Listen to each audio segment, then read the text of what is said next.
Niwapongeze sana kwa tayari kuleta maendeleo kwenye mtaa wetu. Si jambo rahisi na hili halipatikani kote. Kati ya mitaa 10 ya kata yetu ya Kionda, nyie mmekuwa mstari wa mbele, kwanza kwa kujenga ofisi za mtaa, mkijua kwamba serikali inaanzia chini huku mliko. Serikali yoyote duniani lazima ianzie wananchi waliko. Sasa nyie mnatekeleza kwa vitendo, hongereni sana. Nikasema kuwa na watendaji wakawa na ofisi nzuri, wakashughulikia changamoto zetu za ardhi, migogoro na ulinzi haitoshi. Ni vyema hawa tuliokabidhi dhamana ya ulinzi na usalama wetu na mali zetu kwenye mtaa wetu, kata ya Kionda na kata za jirani za Mkundi na Lukobe, au watoto mliowazaa, nikasema tunahitaji kuwepo kwa ofisi ya usalama. Sio polisi wanatoka kule wanafanya operation, wawepo hapa. Mkaamua kujenga kituo cha polisi. Na ni kituo kikubwa kwa sababu milioni 104,167,000. Yaani 207 ni hela nyingi. Tunaweza kuwa na nyumba za kawaida, lakini mahala panapotuhakikishia usalama basi pawe na ardhi ya kuhudumia wanakiegea kata ya Kionda na kata za jirani za Mkundi na Lukobe. Safari mlioanzisha sio nyepesi. Safari ngumu. Inahitaji kujitoa, inahitaji kujituma kama mlivyoanza. Inahitaji kuwekeza rasilimali zenu, nguvu kazi, lakini fedha kuchangishana na kila mtu atakachoweza kuleta tofali, simenti, nondo, msumari, ufundi ili tufanikishe kuwa na kituo cha kisasa. Ninawapongeza kwa sababu mmeona mbali. Hamjawa binafsi, na hata kwenye taarifa yenu imebainisha hilo, kwamba kituo hiki kitahudumia usalama kwenye kata zote 3. Hongereni sana. Mimi niwahakikishie wizara yetu ya maendeleo ya jamii, jinsia, wanawake na makundi maalum, serikali ya mkoa na manispaa, tutahakikisha kituo hiki kinakamilika. Tuweza kuwaomba msibaki nyuma sasa. Nyie mtuonyeshe mfano. Najua kuna wadau wanaofanya kazi kwenye maeneo haya mbalimbali. Mheshimiwa Diwani, hamasisha watu wako na hata hizo kata za jirani waje, kwa sababu watahudumiwa na kituo hiki. Kama kuna wadau wachangie, wadau wote wachangie, na imani itaongea na mheshimiwa mbunge yuko nje ya eneo ili kimajukumu, tamuomba na yeye haje atoe anachokitoa, kwa sababu hii itaenda kusaidia sio tu wana Kionda na bali hata watu wanaopita. Na kwa kuwa ni eneo la usalama, kuna watoto, hii njia ya kwenda Dodoma Dar es Salaam inapitisha magari mengi. Kuna watoto wataokolewa kwa kituo hiki kuwepo. Kuna wazee, lakini ujambazi utakoma na kupafanya hapa pawe mahali salama kwa wenyeji na wageni. Kwa hiyo mmefanya uamuzi thabiti, na serikali yoyote makini duniani kama serikali inayoongozwa na CCM ya Mheshimiwa Dr. Samia Suluhu Hassan, lazima tuimize maendeleo yanayotokana na wananchi.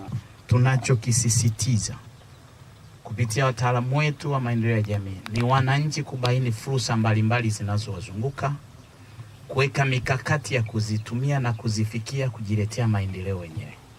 Maendeleo yako kwa mtu mmoja mmoja, yako kwenye kaya, yapo kwenye jamii. Ni sisi kwa kuleta hiki na kile tutaleta maendeleo halisi, tutakisha usalama wetu. Mimi kwa kazi mlioifanya, nimeahidi serikali tutashirikiana na nyie, lakini mimi nimekuja na mifuko 45 ya simenti kuchangia kazi. Ndugu zangu, mimi nimegubikwa na furaha na faraja ya kuona kwamba wanakiegea tunaonyesha njia kwa wananchi wenzetu na kutambua kuwa nchi hii si ya mwingine yoyote isipokuwa yetu sisi, na hawezi kujengea mtu yoyote isipokuwa sisi wenyewe. Niwahakikishie hakuna jambo jema linaishia njiani. Jambo likiwa na nia njema siku zote hufika mwisho na mafanikio yake hutokea. Hata hapa leo kiongozi wetu anapofika, naibu katibu mkuu anaposikia taarifa hizi kwamba wananchi hawa wameona kujipambania wao wenyewe ili mradi kulinda mali zao na usalama wao, lakini kikubwa zaidi ni kupanda mbegu ya mti ambao ukikua hujui matunda utakula wewe, atakula mwingine, lakini upo tayari kuupanda. Hilo ndio kubwa zaidi, na mimi niwapongeze sana.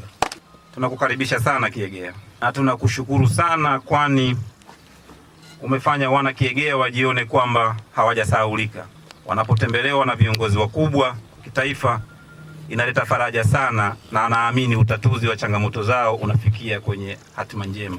Ni kwamba hapa tuna ili jengo la kituo cha polisi, lakini pia wananchi hawa walishatoa michango yao ya kutosha. Wananchi hawa wamekuwa wakitoa michango yao kwa nguvu na mali na hali. Wamejenga ofisi ya serikali ya mtaa, na mkurugenzi wa manispaa tunamshukuru, ametoa fungu la kuja kumalizia. Hivi tunavyozungumza ofisi yetu iko maridadi. Kuona hilo, wananchi tulivyowapa taarifa ya kwamba sasa kituo cha polisi hapa ni muhimu, na wao wameona, kwa sababu wao ndio wanaoteseka na changamoto za kufata huduma ya kipolisi kwenda mbali kutoka kwenye eneo lao.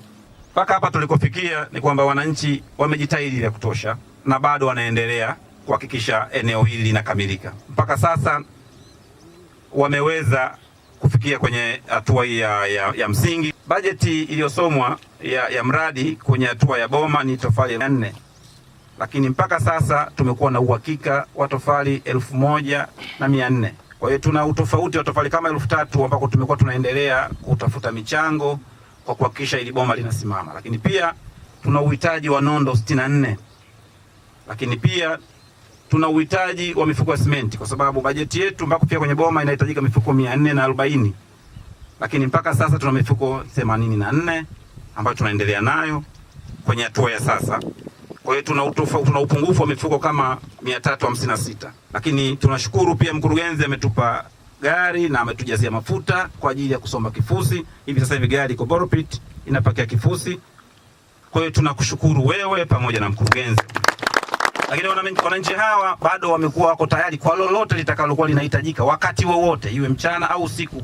Tunaweza tukawaita kama hivi leo walivyojitokeza, wameacha shughuli wakijua mgeni wetu unafika. Tunakukaribisha sana. Mradi uliopo mbele yetu ni mradi unaojengwa kwa nguvu za wananchi. Ninawashukuru wananchi wa mtaa wa Kiegea, maana kwa pamoja tulijadili kwenye mkutano juu ya kujenga kituo cha polisi. Kwa hiyo zimetoka hizi nguvu za wananchi na wadau mpaka tuliofikia hapa. Naomba nimshukuru mheshimiwa diwani pamoja na viongozi wote wa kata ambao nao kwetu wametoa msaada wa mifuko 45 ya simenti kwa ajili ya kushiriki ujenzi katika mradi huu wa kituo cha polisi. Mradi huu umetupelekea kutokana eneo letu lilikuwa limegubikwa na wimbi la wizi, vibaka, uvunjaji, ndipo wananchi walipoona kwamba ipo haja ya kujenga kituo cha polisi katika mtaa wetu. Kwa kuona hivyo, wananchi wa mtaa wa Kiegea A walikubaliana kuanzisha ujenzi wa kituo cha polisi ili kuweza kupata huduma za ulinzi na usalama kwa karibu. Mradi huu wa ujenzi wa kituo cha polisi katika mtaa wa Kiegea A ulianzishwa kwa lengo kusogeza huduma za kiulinzi na usalama kwa wananchi wa mtaa wa Kiegea A na maeneo ya jirani. Wazo la mradi lilitokana na changamoto za kiusalama zilizokuwa zikijitokeza katika eneo hili. Wananchi kwa kushirikiana na uongozi wa jeshi la polisi, uongozi wa kata na uongozi wa mtaa wa Kiegea A waliibua wazo la ujenzi wa kituo cha polisi ndani ya mtaa na kuanza mchakato wa utekelezaji wa wazo hilo. Jumla ya gharama za mradi ni milioni 103,167,207. Ni kwamba tulikuwa hatuna kituo ambacho kilikuwa na umbali tunapokwenda kule kutumia kutoka hapa kwenda kupata kituo cha huduma hii ya polisi. Inatumia shilingi 5,000 kwenda na kurudi shilingi 5,000. Hata ndugu akipata tatizo tunatumia gharama hizo. Ndio maana tumeamua kwa nguvu zetu ili tusogeze huduma hiyo. Changamoto tulikuwa tunaipata mtaani, wizi wa kuku, wizi ndani, unavunjiwa, unaibiwa. Haya, watu wanachomwa visu. Kwa hiyo sasa hivi tunashukuru changamoto yetu Mungu ataipokea na viongozi wataipokea, kitaimarishwa kituo cha polisi.